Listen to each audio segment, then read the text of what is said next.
Tällä kertaa mä työstän tilausheppaa, joka on M-kokoinen vuonohevonen. M on oikein kivan kokoinen keskikoko vuonohevoselle.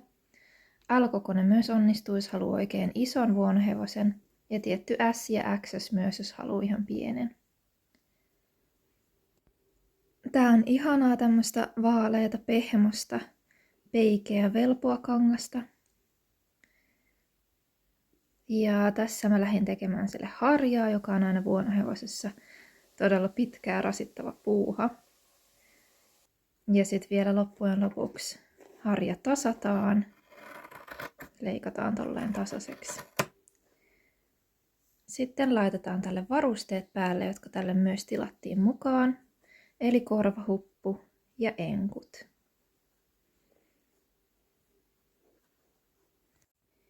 Lisäksi tälle tuli vielä loimi, riimunnaru ja riimu mukaan.